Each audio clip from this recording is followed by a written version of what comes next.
这个螺丝，把4个螺丝松掉。T6吗 T10 最大 Use 的。T10 screwdriver to loosen the 2 screws, fixing the white lamp.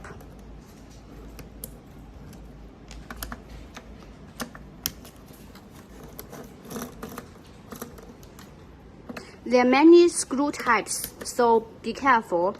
We need to remember what kind of screws, fixing what kind of things. So you put it separately. 好，松掉4个螺丝之后，双手摁着这里往下推。